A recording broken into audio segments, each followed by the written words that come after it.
오늘 하나님께서 우리에게 주시는 말씀은 구약성경 호세아 11장 5절에서 7절까지의 말씀입니다. 구약 1266쪽입니다.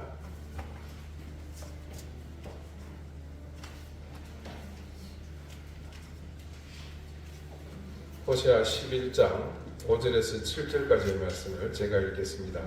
이제 다 같이 자리에서 일어나 하나님의 말씀을 경청하십시오. 그들은 애굽 땅으로 되돌아가지 못하겠거늘 내게 돌아오기를 싫어하니 아수르 사람이 그 임금이 될 것이라. 칼이 그들의 성읍들을 치며 빗장을 깨뜨려 없이 하리니 이는 그들의 계책으로 말미암음이니라. 내 백성이 끝끝내 내게서 물러가나니 비록 그들을 불러 위에 계신 이에게로 돌아오라 할지라도 일어나는 자가 하나도 없도다. 아멘. 자리에 앉으시기 바랍니다. 하나님께서 이 말씀으로 우리에게 은혜 주시기를 원합니다. 여러분이 아시는 것처럼 예수님께서는 부활하신 후에 제자들과 일정 기간을 보내시고 또 그들을 사랑하시고 회복시키신 이후 하늘로 올라가셨습니다. 그리고 오순절이 되었을 때 주님이 약속하신 대로 함께 모여 기도하던 제자들에게 성령님께서 강력하게 임하셨습니다. 주님의 부활을 목격한 그들 가운데 성령이 그 제자들을 더욱 믿음의 국회에 선 사명자로 세우셨으면 두말할 필요가 없습니다. 이 사실을 증언하고 있는 사도행전 2장에는 오순절에 성령을 받고 성령이 충만한 베드로가 예루살렘에서 유대인들을 대상으로 설교한 내용이 기록되어 있습니다. 이때 베드로의 설교를 들은 유대인들의 반응이 이와 같았습니다.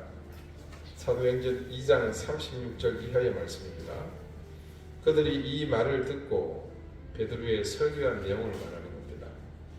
마음에 찔려 베드로와 다른 사도들에게 물어 이르되 형제들아 우리가 어찌할꼬 하거늘 베드로가 이르되 너희가 회개하여 각각 예수 그리스도의 이름으로 세례를 받고 죄 사함을 받으라. 그리하면 성령의 선물을 받으리니 이 약속은 너희와 너희 자녀와 모든 먼데 사람 곧 주 우리 하나님이 얼마든지 부르시는 자들에게 하신 것이라 하고 또 여러 말로 확정하며 번하여 이르되 너희가 이 패역한 세대에서 구원을 받으라 하니 그 말을 받은 사람들은 세례를 받으며 이날에 신도의 수가 3,000이나 더하더라. 그들이 사도의 가르침을 받아 서로 교제하고 떡을 떼며 오로지 기도하기를 힘쓰니라. 이 말씀에 따르면 베드로의 설교를 들은 사람들이 마음에 큰 찔림이 있었습니다. 그래서 그들이 이 말을 듣고 마음에 찔려 베드로와 다른 사도들에게 물어 이르되 형제들아 우리가 어찌할꼬 하거늘. 찔림이 있는 그 마음을 주체할 길이 없어서 그들은 베드로와 사도들에게 무엇을 해야 할지 물었습니다. 그러자 베드로는 회개하고 예수 그리스도를 이름으로 세례를 받고 성령의 선물을 받으라 했습니다. 이 말씀을 듣고 3,000명의 사람이 세례를 받았다고 말씀이 증거합니다.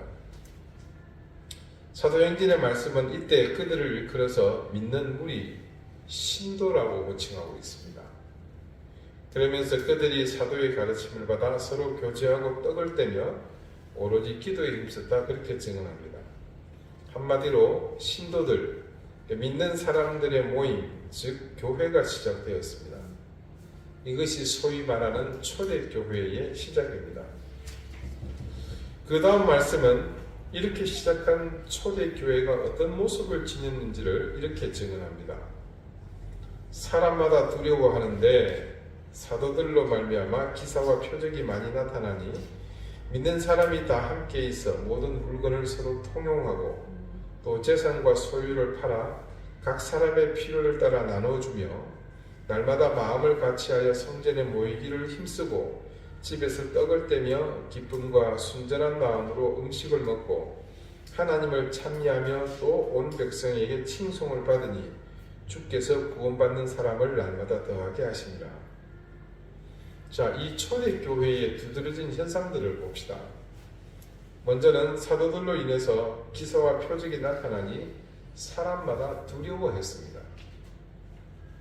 그리고 그 다음 중요한 현상은 서로 모든 물건을 통용했다는 것과 재산과 소유를 팔아서 각 사람의 필요를 따라 나눠 주었다는 사실을 증거합니다. 또한 날마다 같은 마음으로 성전에 모였고 함께 떡을 떼며 기쁨과 순전한 마음으로 교제하면서 하나님을 찬미했다고 증거합니다. 그런 그들의 모습을 보며 백성들이 칭송했고 그 여파로 구원받는 사람의 수를 하나님께서 날마다 더하게 하셨다. 그렇게 증언하고 있습니다. 이런 몇 가지의 특징을 보여주는 초대교회의 모습 중에서 사도행전 말씀은 그중 한 가지 사실을 더욱 강조하여 증언하고 있습니다. 사도행전 4장 32절 이하의 말씀입니다.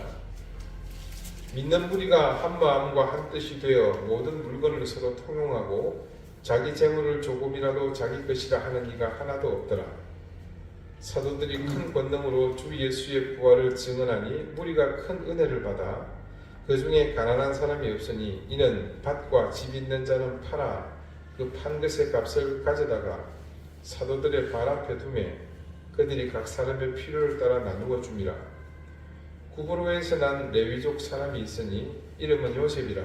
사도들이 일컬어 바나바라 번역하면 위로의 아들이라 하니 그가 밭이 있음에 팔아 그 값을 가지고 사도들의 발 앞에 두니라.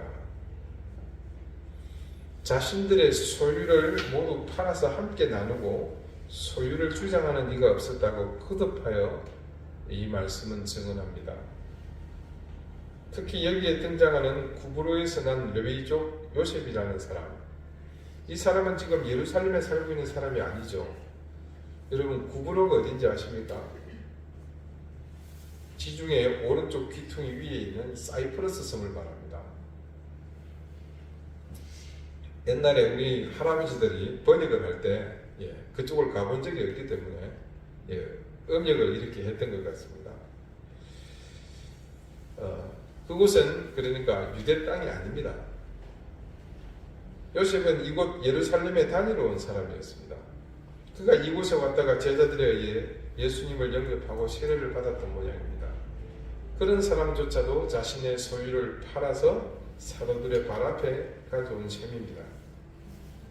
자, 이 말씀 다음에 이 4장 끝부분이거든요. 5장에 누가 등장하냐면 아나니아와 삽비라가 등장합니다. 자신의 소유를 팔아서 일부러 감췄다가 거짓말한 것이 들통나서 그 벌로 죽었던 그 유명한 이야기죠. 자, 초대교회가 어떻게 형성되었고 그렇게 형성된 교회 속에 어떤 특징이 두드러졌는지 이 사도행전의 말씀은 조금 전에 읽어드린 것과 같이 그렇게 기록해 놓았습니다. 초대교회는 원시 기독교회의 모습을 보여준다는 의미로 매우 뜻깊은 교회입니다. 더군다나 처음으로 형성된 교회이니 기독교 역사에서도 아주 중요한 위치에 있습니다. 그래서 그런지는 모르겠지만 많은 교회에서 초대교회로 돌아가자는 주장들을 계속해서 합니다. 특히나 일부 회종 기도 시간에 기도인들을 담당한 장로들이나 제지들 중에서도 우리 교회가 초대교회로 돌아가게 해 주시옵소서라고 기도하는 것을 심심찮게 들을 수 있습니다. 심지어는 아예 교회 이름을 초대교회로 지은 교회들도 많습니다. 전국에 약 100여 개가 있는 것으로 추산이 됩니다. 자, 여러분은 어떻게 생각하십니까? 우리 교회가 초대교회로 돌아가는 것이 타당하다고 생각하십니까? 조금 전까지 사도행전에 소개된 초대교회의 모습을 들으시면서 지금 우리가 그렇게 돌아가는 것이 과연 이치에 맞겠습니까? 문자적으로 기록된 내용만 두고 보자면 아무 책임도 질 수 없는 분이 기도 시간에 하나님을 향해 우리가 초대교회로 돌아가게 해 주시옵소서라고 간구하는 것이 얼마나 무책임한 말인지 이제 여러분은 이해할 수 있을 겁니다. 아마 모르긴 해도 그렇게 기도하시는 분에게 당신의 재산을 모두 처분해서 교회로 가져오세요 라고 했을 때 미친놈이라고 욕이나 듣지 않으면 다행입니다. 성경 말씀을 제대로 읽지 않아서 그렇습니다. 지나치게 감정에 치우치다 보니 생겨난 웃지 못할 일입니다. 초대 교회로 돌아간다는 것은 완전한 헌신을 전제로 합니다. 그것은 소유뿐만이 아니라 자신의 모든 삶을 던지는 그 일이 선행되어야 한다는 사실을 우리는 말씀을 통해서 알 수 있습니다. 초대교회가 자리 잡아가던 그 시기는요, 기독교에 대한 로마의 핍박이 심해지기 시작한 때입니다. 그래서 그때 그리스도인들은 따로 모여서 혹은 숨어서 살아야 했기에 앞서서 말씀드린 것처럼 소위 유무상통하며 신앙생활을 하는 것이 그때는 더 쉬웠기 때문에 그리 했던 겁니다. 그러므로 그때의 교회, 초대교회의 뜨거운 신앙을 본받자는 취지면 모를까 그때로 돌아가는 것은 기절초풍한 일입니다. 이 시대 상황과는 맞지 않습니다. 성경 말씀에서 구체적으로 어떤 지점을 향해 굳이 돌아가자고 주장하는 대표적인 곳이 있습니다. 그곳은 이스라엘 백성이 애굽을 탈출해서 홍해를 건넌 이후 반복해서 하나님을 향해 불만을 터뜨리면서 이 광야 생활이 힘드니 애굽으로 돌아가자고 주장한 일입니다. 출애굽기 17장에는 애굽을 탈출하고 이어 홍해를 기적적으로 건넌 이스라엘 백성이 광야에서 처음으로 불평한 사건이 기록되어 있습니다. 르비딤이라는 곳에 이르러 야영을 하는데 그곳에 물이 없었습니다. 당연히 불만이 터질 수밖에요. 그때 백성들이 원망하는 가운데 다음과 같은 말을 합니다. 당신이 어찌하여 우리를 애굽에서 인도해내어 우리와 우리 자녀와 우리 가축이 목말라 죽게 하느냐. 애굽에 가만히 놔뒀으면 우리가 목말라 죽을 일은 없었을 텐데 왜 굳이 끌고 나와서 목말라 죽게 하느냐 말입니다. 그들의 주장은 우리가 애굽에 있었으면 차라리 더 좋았을 뻔했다는 그런 뜻이죠. 이런 불평은 이후로는 더 노골화되어 이제는 아예 애굽으로 돌아가자는 그런 요구를 끊임없이 합니다. 우리 지난주 말씀 보았지 않습니까? 그 서두에 소개했던 이스라엘 백성의 불평했던 그 말씀 기억하시죠? 그들은 정탐꾼이 보고 온 내용을 들으면서 이제 가나안 땅에 들어가면 그인들이 밟혀 죽을 텐데 차라리 애굽으로 돌아가자며 자신들을 제지하는 여호수아와 갈렙을 돌로 치리하지 않았습니까? 출애굽해서 가나안까지 가는 그 여정에서 이스라엘 백성이 노예로 고된 일을 하던 애굽을 그리워하고 돌아가자고 하는 주장은 수차례 반복해서 등장합니다. 아마 말씀으로 모두 기록하지 않아서 그렇지 매일매일 여기저기서 투덜투덜 그런 소리를 회중 가운데서 하지 않았겠습니까? 그러면 여러분, 이스라엘 백성이 외치는 대로 그 각각의 상황들에서 애굽으로 돌아가는 것이 온전한 해결 방법이 되었을 것 같습니까? 나온 지 얼마 되지 않아서 그들이 불평을 쏟아내게 된 모든 원인의 표면적인 해결은 가능했을 수 있습니다. 하지만 그렇게 돌아가서 잠깐의 피를 채우고 나면 그 다음은 어떻게 됩니까? 다시 이제는 노예 생활로 돌아가는 겁니다.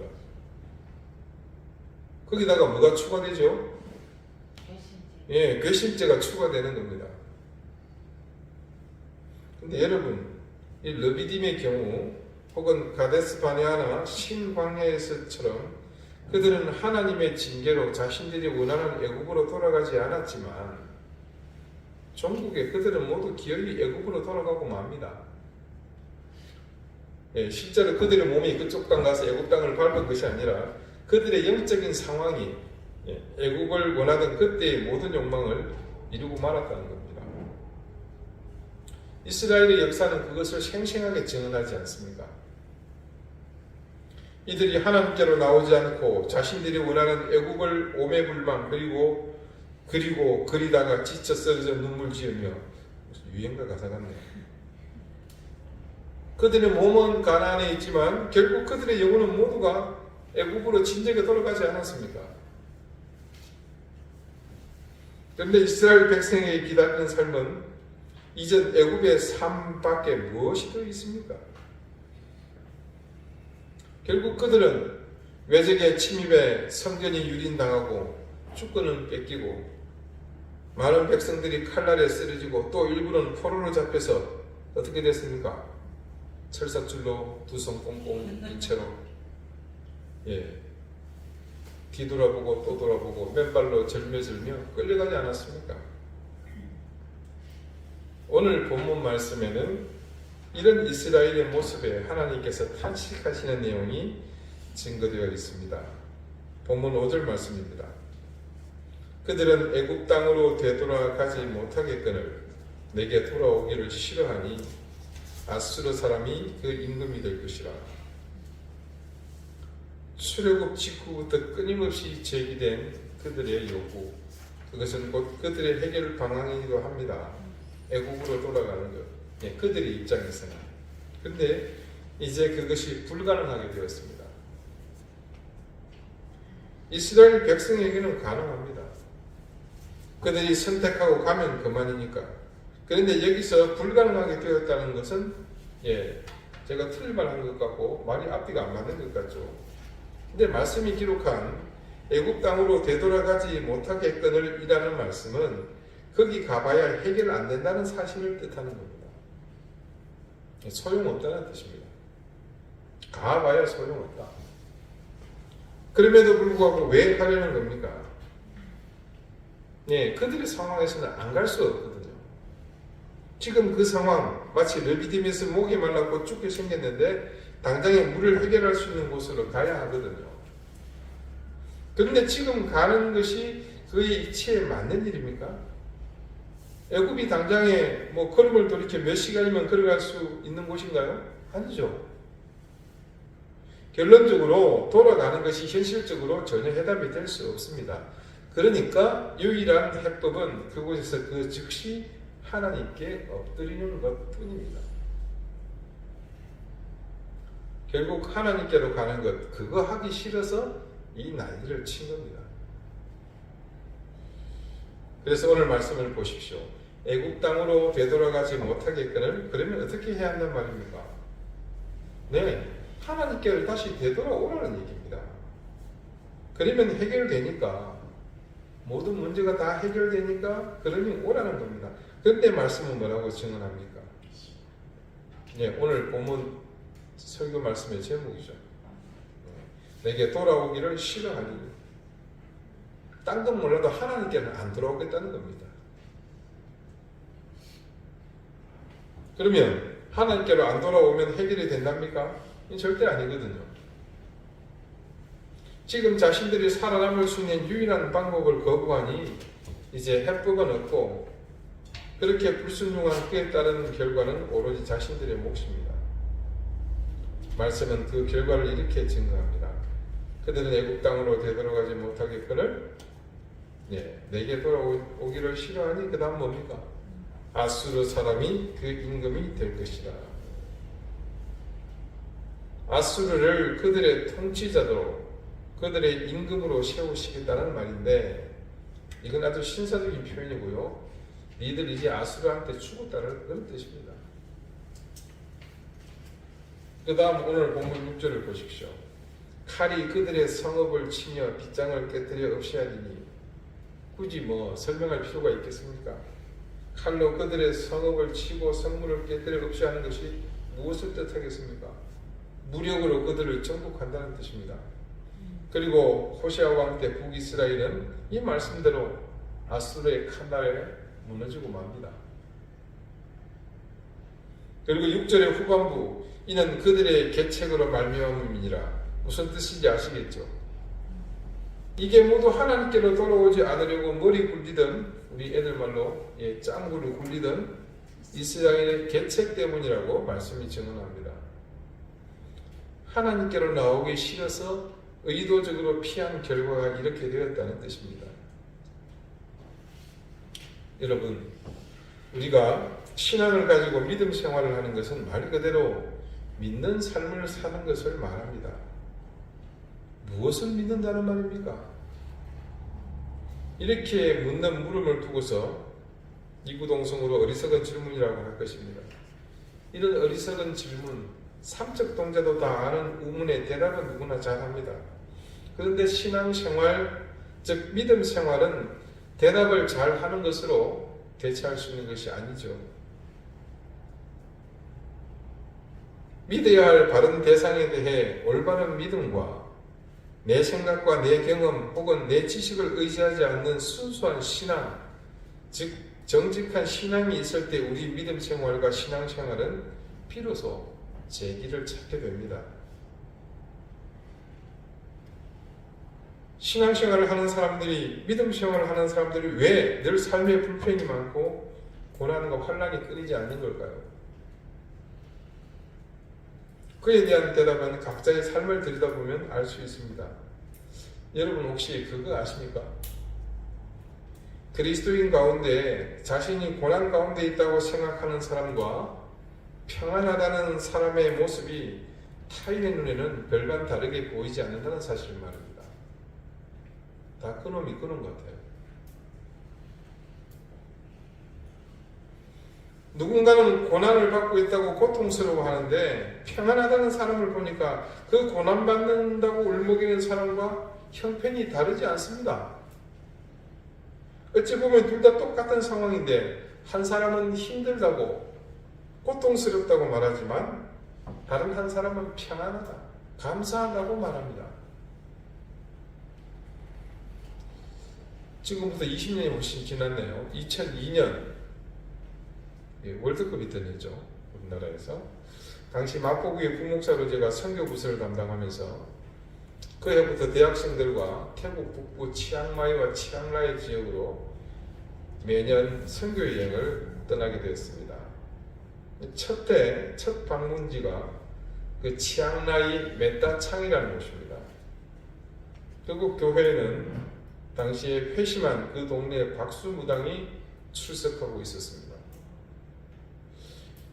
어린이들을 전도해서 그 산지에서 밑에 평지로 데리고 내려오고 거기서 교육을 시키는 과정에서 이 박수무당의 딸이 교회에 어릴 때 놀러 나왔다가 사탕 하나 받아먹고는 예수님을 영접하고 신실한 그리스도인이 되었습니다. 그리고 얼마 있지 않아 이 불행하게도 공교롭게도 박수무당이 그만 예수님을 영접하고 말았습니다. 우리 일행은 그 전 박수무당의 집을 신방을 했습니다. 한국말을 하면 선교사님이 태국말로 하고, 그러면 그 동네에 있는 메따창 교회의 전도사님이 그 태국말을 듣고 산족말로 또 번역을 하고, 하나, 둘, 세 단계를 거쳐서 대화를 합니다. 근데 충분히 대화가 가능했습니다. 벌써 20년 전의 일인데 그때 선교 여행 후기를 작성한 글에 제가 이 박수무당의 집을 방문했을 때의 한 부분을 적은 글을 그대로 읽어드리겠습니다. 메따창에서는 두 곳을 신방을 했다. 먼저는 제일 처음 예수를 영접한 교인의 집이었고 다음은 전직 무당의 집이었다. 무당의 딸이 메소이 기숙사 출신이고 현재는 파яб 신학교에 다닌다. 난 또 기적을 직접 듣고 보게 되었다. 그 전직 무당은 성숙한 신앙을 소유하고 있었다. 역시 가짜 무당은 아니었나 보다. 그가 예수를 영접하고 달라진 것은 없다. 그 후 도리어 자식이 죽었고 살림도 어려워졌다. 무당 일을 하지 않으니 사람들이 복채로 들고 오는 것도 없어졌고 오랫동안 무당 일로 먹고 살았기 때문에 일군 화전도 없었거니와 다른 기술도 없었다. 그러나 이전의 상황과 똑같은 것이 반복되어도 아니 더 힘들어졌는데도 그의 마음가짐은 이전과 달랐다고 한다. 더 힘들고 괴로운 일이 닥치지만 그는 그 가운데서 평안을 맛보고 있다. 작은 일에도 불평하는 우리와는 너무나 비교가 되는 분이다. 살림이 눈에 보기에도 너무 어려워 보여서 지갑에서 돈을 꺼내 장판이나 바구니에 넣고 오고 싶어서 기회를 엿보았다. 그러나 마지막 기도도 끝이 나버리고 직접 건네주고 싶었지만 그것은 그분께 신뢰가 되는 것 같아 할 수 없었다. 주님이 필요로 하시지 않으시는 모양이다. 아마도 이분은 내가 드리고 싶은 몇백 바트의 돈보다 더 귀한 것을 주님으로부터 받으실 것이라 믿어 의심치 않는다. 자, 여러분, 이 박수무당의 모습에서 어떤 느낌을 받으십니까? 그곳 산지는 원시 신앙이 부족민들을 실효적으로 지배하고 있는 곳입니다. 사람이 낮아빠지고 이런 일들을 흔히 거기서 볼 수 있습니다. 그리고 그 귀신의 세력은 곧잘 사람들에게 그렇게 영향을 미칩니다. 그런 가운데 그 일을 하던 사람이 주님을 영접하고 그리스도인이 되었습니다. 어쩌면 그 사람은 실제로 자신이 느끼고 때로 영매로서 활동하던 그때 직접 느낄 수 있는 그 귀신들의 세력보다 자기 눈에 보이지 않고 만져지지 않는 주님을 더 신뢰하게 된 셈입니다. 그 결과는 분명하게 드러났습니다.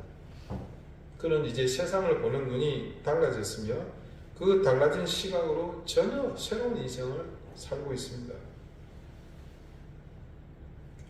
많은 그리스도인이 하나님을 신뢰한다고 하면서도 정작 하나님 앞이 아닌 자신이 원하는 곳으로 갑니다. 마치 광야에서 애굽을 그리워하며 돌아가는 사람들처럼 멸망에 가는 그 시점에서도 애굽에 가서 살 길을 찾으려 하는 그 사람들처럼 바로 돌이키면 하나님이 계신데도 불구하고 그곳으로 돌아오기를 싫어하고 애굽으로, 세상으로, 욕망의 터널로 나가려고 합니다. 왜 그렇게 어리석게도 살 길이 아닌 멸망의 길로 가려는 걸까요? 우리는 이 무릎에 대한 대답을 태국 북부 치앙라이 메따창에 살고 있는 회심한 박수무당에게서 찾을 수 있습니다. 우리가 하나님께로 돌아왔을 때 아무것도 달라지는 것이 없으며 손에 잡히는 것도 눈에 보이는 것도 없으므로 그래서 하나님께 돌아오기를 싫어합니다. 그러나 그때 그 순간 그곳에서 내가 아무것도 볼 수 없고 만질 수도 없고 느낄 수도 없다고 해서 그곳에 하나님이 없는 것이 아닙니다. 오히려 그분은 이미 내가 가기 전부터 그곳에서 나를 기다리고 계십니다. 그 순간 그곳에 하나님께서 함께하고 계신다는 사실을 우리가 믿음으로 인정하며 고백할 수 있어야 합니다.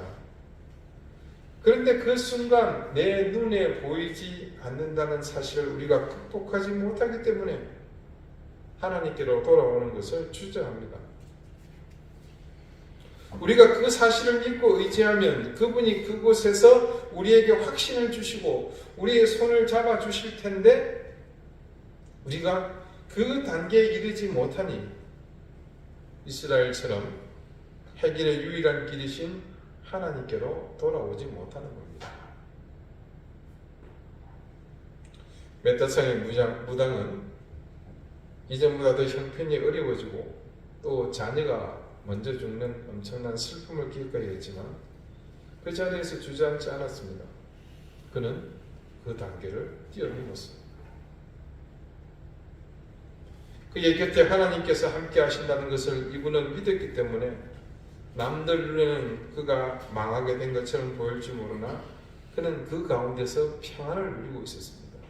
제가 그 모습을 두 눈으로 직접 봤습니다. 언어가 통하지 않지만 그분이 그 눈빛으로 말하는 것을 충분히 느낄 수 있었습니다.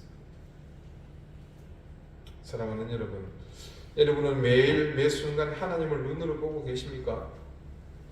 여러분의 손길이 여러분 손끝에 주님의 손길이 느껴지십니까? 거짓말하지 마십시오. 그런데 거짓말이 아닙니다. 단지 내가 사람들에게 설명할 수 있게끔 여기 이 부분을 따왔습니다. 여기 따은 자국을 보십시오. 네. 그렇게 하지 못할 뿐 여러분은 그 사실을 믿기 때문에 지금 이곳에 계신 겁니다. 우리가 주님을 믿는 것은 그 믿음으로 우리 삶의 주변이 바뀌기를 기대하는 것이 아닙니다.